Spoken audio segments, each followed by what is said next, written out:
The CEO fell asleep on my shoulder mid-flight. What happened after we landed changed my life.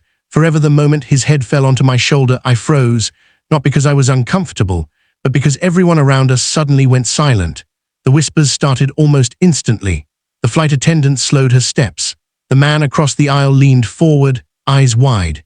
Even the woman beside the window subtly pulled out her phone like she couldn't believe what she was seeing. Because the man sleeping on my shoulder wasn't just any passenger. He was one of the most powerful CEOs in the country, and I was no one. Before we dive deeper into this story, take a moment. If you believe in kindness, in second chances, and in the idea that one small moment can change an entire life, then don't forget to like, comment, share, and subscribe. You never know which story might stay with you forever. It had already been a long day before I even boarded that flight. My shirt was slightly wrinkled no matter how hard I tried to smooth it out in the airport bathroom.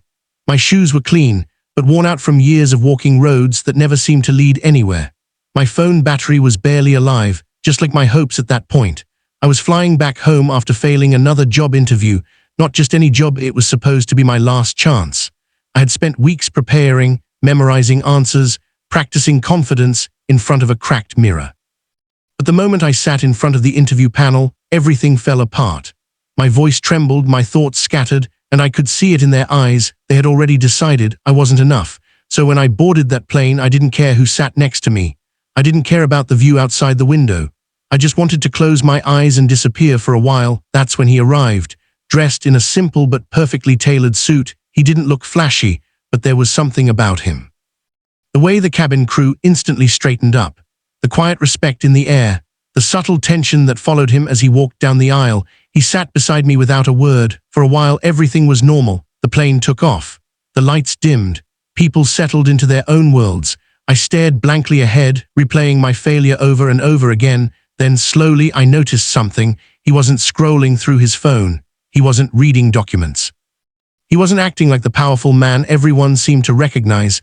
He just looked tired, not the kind of tired you fix with sleep, the kind that sits deep in your bones.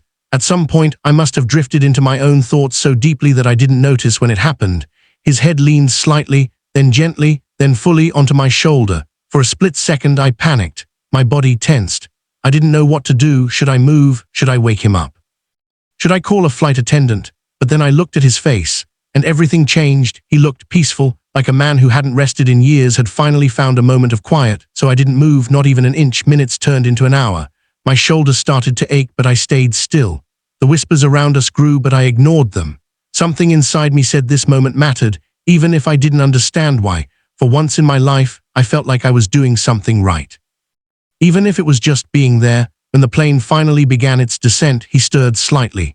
His eyes opened slowly, confused at first, then suddenly aware. He straightened up immediately. For a brief moment, our eyes met. There was no arrogance in his expression, no superiority, just a quiet, almost embarrassed acknowledgement. He adjusted his suit, nodded faintly, and said nothing. Neither did I, and just like that, the moment ended. Or at least, that's what I thought. After landing, everyone rushed to leave the plane. I stayed seated for a while, letting the crowd pass. I didn't want to face reality again, the empty feeling, the uncertainty waiting outside those airport doors. When I finally stood up and walked out, I didn't even look for him. Why would I? People like him don't remember people like me. But as I stepped into the terminal, something unexpected happened. A man in a black suit approached me, not aggressively, not suspiciously, just directly. He politely asked for my name. Confused, I gave it. Then he said something that made my heart stop. He told me someone wanted to meet me, and before I could even process it, I was being guided through a quiet corridor, away from the crowd, away from everything familiar. That's when I saw him again, the CEO standing near a large glass window, looking out at the runway. For a moment, I considered turning around and leaving. This felt like a mistake, like I didn't belong here. But then he turned, and this time, he smiled, not a forced smile, not a corporate one, a real one. He thanked me not just casually but sincerely. He told me he hadn't slept properly in weeks, that the flight was the first time he felt calm in a long time, that sometimes even the strongest people need a quiet place to rest, even if it's just someone's shoulder. I didn't know what to say, so I just listened. Then he asked me something no one had asked me in a long time. He asked about me, about my life, my struggles, why I looked so lost when he first saw me, and for some reason I told him everything about the failed interview, about the years of trying, about the feeling of always being one step behind everyone else. He didn't interrupt, he didn't judge, he just listened. And when I finished, there was a silence, the kind that feels heavy but meaningful. Then he said something that would change everything. He told me that life doesn't always reward talent immediately. Sometimes it tests patience first. He said he saw something in me, not from my words, but from my actions, from the fact that I didn't move when I could have, from the fact that I chose kindness, even when I had nothing to gain. And then he offered me an opportunity, not a promise of success, not a shortcut, but a chance, a small position in his company, entry-level, nothing glamorous, but real. I couldn't believe it.